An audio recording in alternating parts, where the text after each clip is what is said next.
when you're looking at used equipment, it, really the only thing that's going to change is probably your annual repair cost, right? A used piece with a high volume of hours is inevitably going to have some more opportunity for wear parts to have to be changed, and more money spent to get it up to speed. What I would recommend, on the used side of things is a lot of the used equipment is sold with, like a verified dealer inspection or known hours of last services and things. And really, there's some really good used equipment out there.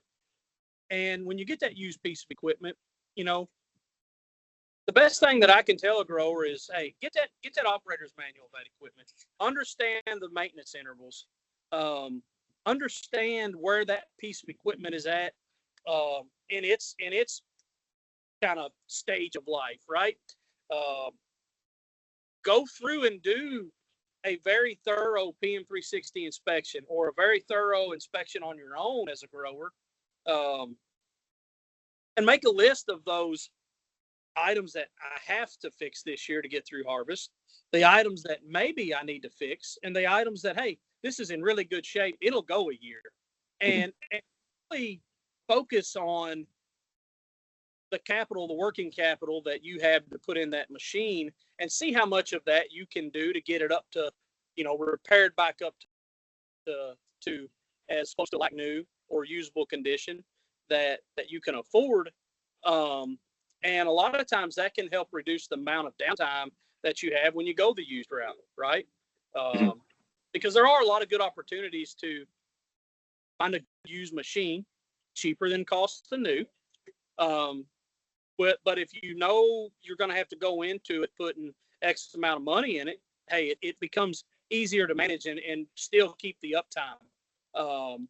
And, with today's retrofit capabilities of technology, you can take that used equipment, that older equipment, and retrofit some of the latest technologies onto the older equipment to help drive efficiencies on the farm and some ROI in that particular application on the farm, and still do a really good job with the work at hand.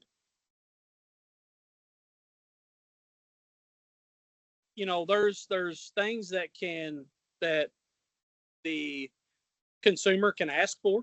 They can go as far as having oil samples pulled on engine oil, transmission, hydraulic oil, and they can send that out to an oil analysis lab, because none of us can see through gearboxes of the engines and know that, hey, I've got an oil sample with high iron or high copper or something. So you can have oil analysis pulled, sent to a lab.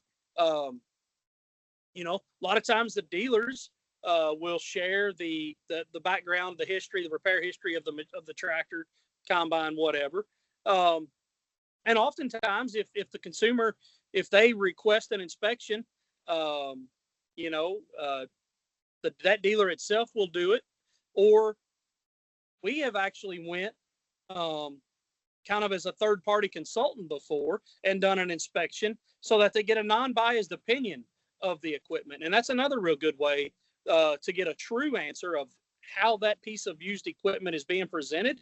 Get a third-party dealer to come out and do their inspection and give you the report and get that non-biased opinion. If it's one of those purchases that a lot of growers that are buying used equipment, even though it's used, it still might be the newest thing they've got on their farm, and it's a big deal. It could be one of those pieces that if a guy's buying a combine, he wants to buy that used combine and plans to run it maybe 7, 8, 10 years, right? I mean, we still have a lot of growers that don't roll their equipment every year. So those are probably the two things that I would recommend. Have oil analysis pulled and a good inspection done by a technician.